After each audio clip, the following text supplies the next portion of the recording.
merasa menyesal untuk membeli handphone dengan harga yang murah tapi ternyata kualitasnya belum, karena dia rusak. Dan saya urgent sekali membutuhkan handphone paling mahal yang saya beli setelah kurang lebih 2017. Ya tau lah, saya bukan sultan yang handphonenya puluhan juta, tapi menurut saya handphone itu lebih penting di fungsinya kan. Halo guys, assalamualaikum warahmatullahi wabarakatuh. Beda cerita tentang kekecewaan saya membeli handphone yang di video sebelumnya, cek di video sebelumnya. Aduh, saya nggak tahu kenapa saya tiba-tiba dengan sangat kecewa dan merasa menyesal untuk membeli handphone dengan harga yang murah tapi ternyata kualitasnya belum, menurut saya pribadi belum meyakinkan. Dan kenapa saya bilang belum meyakinkan, karena akhirnya saya dapat kondisi kayak gitu. Dan menurut saya itu handphone saya pakai untuk pemakaian wajar, untuk kegiatan komunikasi, baik untuk urusan pribadi, urusan keluarga, urusan kantor juga. Dan akhirnya saya dapati kondisi seperti yang ada di video sebelumnya, itu benar-benar menghambat urusan-urusan saya, baik untuk urusan komunikasi dengan kebutuhan yang keluarga atau kebutuhan pekerjaan, apalagi itu sangat menghambat, dan kebutuhan lain kaitan dengan komunikasi dengan relasi. Akhirnya karena handphone itu bermasalah, handphone itu saya beli di angka 2 jutaan aja, waktu itu 2.200.000-an sekian, dengan spek yang lumayan, menurut saya lumayan.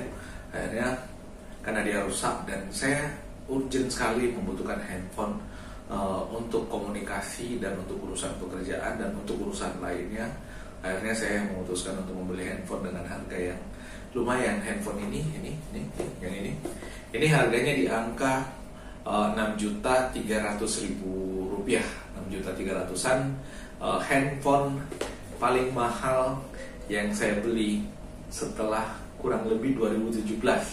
Waktu itu 2017 saya beli handphone LG G5 atau G5 SE, Sunat Edition waktu itu.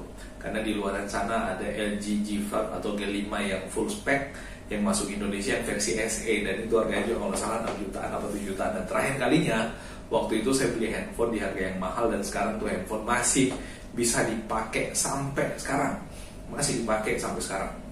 18, 19, 2020, 21, 22, 23, praktis 6 tahun itu handphone masih bisa dipakai.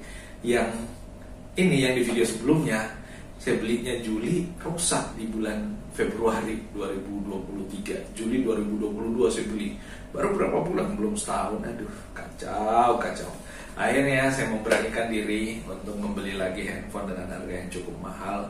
Ya tau lah, saya bukan sultan yang handphonenya puluhan juta, tapi menurut saya handphone itu lebih penting di fungsinya, karena handphone itu saya pakai untuk komunikasi dan termasuk untuk kebutuhan konten. Dan menurut saya handphone dengan harga yang segini, dengan spek yang saya udah pelajari, itu sangat cukup untuk konten. Handphone ini adalah Samsung Galaxy A35 yang 5G bos, tapi saya nggak tahu kartu saya itu udah 5G apa enggak, tapi di sini intinya tulisannya 5G, speknya yang 8+8 RAM-nya, berarti handphone ini RAM-nya bisa 16 GB. Waduh, luar biasa, RAM-nya 16 GB. Lalu kemudian penyimpanannya 256 GB. Sesuai sekali dengan kebutuhan saya untuk konten. Bisa tambahan slot untuk eksternal, kartu eksternal ya, buat micro SD eksternal atau penyimpanan eksternal, dan pastinya bisa buat naro SIM card juga. Nah, saya dapat handphone ini di angka 6.300.000. Ini harga di Morowali karena kebetulan saya lagi berjalan. Jadi ceritanya gini, saya berjalan dinas ini sekarang lagi, pada saat video yang saya ambil saya lagi ada di salah satu hotel yang ada di Morowali. Dan kenapa saya tiba-tiba buru-buru untuk beli handphone ini, karena saya sangat butuh untuk pekerjaan saya. Terhambat semuanya kalau misalkan saya nggak otomatis beli handphone. Dan mungkin di daerah kalian harganya lebih murah, nggak nyampe 6 juta tuh handphone, tapi ya tau lah di sini kabupaten terkaya di Indonesia bos. Pajero Dakar aja di sini yang 4x4 Fortuner 4x4 itu terbanting-banting intinya di jalanan, dan ada pesan masuk tadi. Dan ya kayak gitulah, harganya rada mahal tapi nggak apa-apa demi pekerjaan, otomatis saya beli. Nah terus sayangnya pada saat saya beli ini handphone, pakainya sih oke, lumayan. Saya dapat screen protector, lalu kemudian saya dapat case juga gratis dari pembeliannya, pakai pembeliannya. Warnanya warna kuning, sebenarnya banyak pilihan ya, saya cuma pilih warna kuning. Nggak tahu kira-kira matching nggak buat saya yang warna kuning, semua hitam-hitam nih. Lelaki yang sangar pakai warna kayak ginian, entahlah.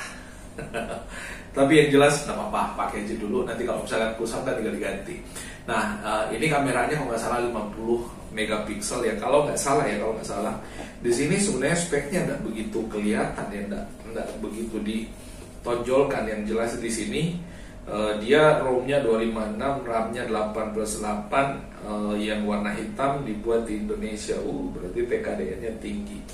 Nah, kayak gitu. Dan sayangnya pada saat saya beli ini handphone, saya emang awalnya curiga sama case-nya yang tipis, dan saya tak tanyakan waktu itu. Tadi hari ini, maksudnya pada saat saya beli ini, hari ini saya belinya, langsung saya buat videonya. Saya tak tanyakan ada apa chargernya nggak, ternyata kabel charger aja yang ada. Itu pun kabel chargernya situ sih, Type C to Type C. Aduh. Artinya saya nggak bisa dipakai untuk kepala charger handphone lain gitu. Aduh, ya, mau bagaimana lagi. Katanya kalau beli kepala chargernya yang baru itu 300 ribuan. Nah, 300 ribu. Terus yang kedua, oke, handphone sekarang tuh nggak ada headsetnya lagi atau nggak ada earphone-nya lagi. Tapi saya punya headset atau earphone tapi masih yang kabel, belum yang Bluetooth. Tapi sepertinya handphone ini memaksa saya untuk membeli headset Bluetooth karena tidak ada jack untuk colokan headsetnya. Nggak ada. Nah, pastinya berarti untuk headsetnya itu dicoloknya ke USB Type C-nya. Nah, kalau misalkan USB Type C-nya sering dipakai buat charging, terus dengan satu lubang dipakai untuk untuk earphone juga, aduh, nanti cepat rusak ininya. Kan kesian, berarti ya opsinya memang mesti pakai earphone yang Bluetooth. Earphone yang Bluetooth kalau ori Samsung itu 1 jutaan lebih ya, bahkan 2 jutaan saya lihat di Tokopedia, lumayan ya. Kalau komplit berarti nih handphone bisa angkanya di ya minimal dengan kepala charger ya 6,5 juta. Jadi sebenarnya ada pilihan juga buat handphone kayak Realme, kayak Redmi yang harganya lebih murah dan speknya kurang lebih sama dengan handphone ini. Tapi sekali lagi, udahlah, gak apa-apa sih beli yang lebih terkenal, namanya Samsung. Service centernya ada di mana-mana dan kualitasnya juga udah cukup mumpuni, dan akhirnya saya membeli handphone ini. Semoga handphone ini saya pakainya lama, dan buat kalian yang pengguna Galaxy A53 5G kayak gini, tolong dibantu dijelaskan kepada saya apa plus minusnya handphone ini di kolom komentar yang ada di bawah. Teruskan di kolom komentar yang ada di bawah, jangan lupa tekan tombol subscribe dan gambar jempol ke atasnya juga sih bosku. Nah, maybe itu yang bisa saya share. Saya nggak bahas tentang spek detailnya karena saya bukan spesialis reviewer handphone. Saya cuma menceritakan kenapa ini saya membeli ini handphone. Padahal handphone impian saya itu kalau nggak Motorola ya LG. Sayangnya LG udah nggak ada lagi. Itulah yang terjadi dan itu yang bisa saya update bosku. Oh ya, saya belum cerita. Saya dapat tadi nggak dapat kepala chargernya, nggak dapat, tapi dapat kabel chargernya Type C to Type C, dan itu aja, sama SIM ejector, sama kitab-kitabnya, dan sama buku garansinya. Itu aja yang saya dapat dengan packaging yang sepipih dan setipis ini. Galaxy A53 nih kayak gini bagian depannya. Tapi saya dapatnya warna hitam, warna yang saya suka. Sekalipun case-nya saya bikin warna kuning. Nah, itu bosku update-nya. Mohon maaf kalau ada yang keliru dan salah. Dan kita ketemu pada update informasi apapun yang saya bagikan berikutnya, atau cerita-cerita saya berikutnya. Mudah-mudahan kalian suka. Terima kasih. Assalamualaikum warahmatullahi wabarakatuh. Bye-bye. Handphone baru katanya water resistant, bisa dipakai hujan-hujanan. Handphonenya kalau saya pakai hujan-hujanan, handphonenya mungkin nggak apa-apa, sayanya yang nggak apa-apa. Menelpon sambil hujan-hujan, kena petir, mati. Kalau dah, bye-bye.